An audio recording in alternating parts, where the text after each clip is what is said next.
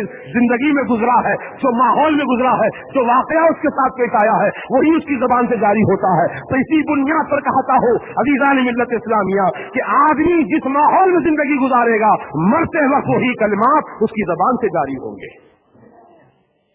اگر آپ ناچ گانا سننے کے عادی ہیں، ابھی راستے میں دیکھا تقریباً شادی کے لیے شادی خانے اتنے بھرپور انداز میں دعوتیں چل رہی ہیں، اور نوجوان بچے کوئی پودینے کا ہار لے کر، کوئی جناب والا کسی قسم کا ہار بنا کر ڈنڈے پہ لگا دیا ہے، آٹو رکشا کے سامنے کھڑا کر دیا ہے، یا ماروتی کار کے آئینے پہ ڈال دیا ہے، اور سامنے ناچ رہے ہیں، کود رہے ہیں، پی کر کھا کر ناچ گانا کرنا، ناچنا کودنا، یہ مسلمانوں نے اپنی زندگی کا شیوا بنا لیا ہے۔ یاد رکھو، جو قوم ناچنے گانے کی عادی ہو جاتی ہے، پھر وہ قوم پر اللہ کا عذاب جلد نازل ہوگا، اللہ تعالیٰ کا قہر نازل ہوگا۔ تم سمجھتے ہو کہ میرے ناچنے سے میرا دوست خوش ہو جائے گا، میرے ناچنے سے میرا دوست خوش ہو جائے گا؟ یاد رکھو، ارے تو دوست کو تو خوش کر رہا ہے، لیکن اللہ رسول کو ناراض کر رہا ہے۔ ایسی ناراضی جو اللہ رسول کی جس کو مل جائے، یقین جانو اس کی دنیا اور آخرت دونوں تباہ ہے، دونوں برباد ہے۔ اے میرے نوجوان دوستو، آج اس مقدس جلسے میں عہد کرو، شادی میں آپ جاؤ، ضرور جاؤ، ولیمہ کی دعوت میں ضرور جاؤ، آپ اپنے دوست کو پھولوں کا ہار ضرور پہناؤ، اس کی خدمت میں کچھ تحفہ ضرور پیش کرو، جائز ہے، لیکن یہ سڑکوں پر ناچنا کودنا گانا بجانا حرام ہے، حرام ہے، حرام ہے۔ بولو کیا ہے؟ حرام ہے، حرام ہے، حرام ہے۔ ناچنا بھی حرام ہے، ناچنے والوں کو دیکھنا بھی حرام ہے۔ اور یہ ناچنے والے ڈھولے سڑکوں پر گلی کوچوں میں گھروں کے سامنے ناچتے ہیں تو گھر کی عورتیں جھانک جھانک کے دیکھتی ہیں، کیسا ناچ رہا ہے، کیسا تھرک رہا ہے، کیسا ڈانس کر رہا ہے، کون سی تال پر یہ اچھل رہا ہے۔ عورتیں جھانک جھانک کے دیکھتی ہیں تو نوجوانوں منچلے نوجوان ہیں، وہ دیکھتے ہیں کہ عورتیں ہمیں دیکھ رہی ہیں تو اور جوش میں ناچنے لگتا ہے۔ تو دیکھنا بھی حرام ہے، ناچنا بھی حرام ہے، عورتیں بھی حرام کا مرتکب ہو رہی ہیں، دیکھنے والے بھی مرتکب ہو رہے ہیں اور ناچنے والے بھی مرتکب ہو رہے ہیں۔ اسلام کا قانون اپنی جگہ اٹل ہے، اس قانون کو اپنے ہاتھوں سے مت توڑو۔ خدا آپ کی مسجد کے سامنے نماز کے وقت میں کوئی غیر مسلم کا بینڈ باجا بج جائے تو آپ لڑنے مرنے تیار ہو جاتے ہیں، بولے ہوتے ہیں کہ نہیں ہوتے؟ ایسا بجایا رہے باجا مسجد کے سامنے، نہیں معلوم نماز ہو رہی تھی مسجد، تن کے آتے تھا لڑنے کا۔ ہماری قوم کے نوجوان جب بینڈ باجا بجاتے گزرتے ہیں تو اس وقت کسی بھی اللہ کے بندے کو توفیق نہیں ہوتی کہ جا کر اس کا بینڈ باجے کو چھین کر پھینک دے کہ بینڈ باجا اسلام میں حرام ہے، تو حرام کام کیوں کر رہا ہے؟ یاد رکھو، شادی بے شک سنت مصطفیٰ ہے، نکاح کرنا سنت مصطفیٰ ہے، لیکن اس نکاح کے کام کو تم حرام کاموں سے آغاز کرو گے، نکاح جیسی سنت کو تم حرام کاموں سے شروعات کرو گے تو زندگی جلد ختم ہو جائے گی، وہ زندگی میں برکتیں نہیں ہوں گی، بلکہ طلاق کی نوبت آئے گی، بیوی ادھر شوہر ادھر، معاملہ معلق ہو جائے گا، دونوں کی زندگی تباہ و برباد ہو جائے گی۔ ایسے واقعات ہو رہے ہیں۔ گھوڑا گاڑی میں 4 گھوڑوں کی بگی میں بیٹھ کے آیا دولہا، میرے چشمدید واقعہ بول رہا ہوں میں، 4 گھوڑوں کی بگی میں بیٹھ کر دولہا آیا، 7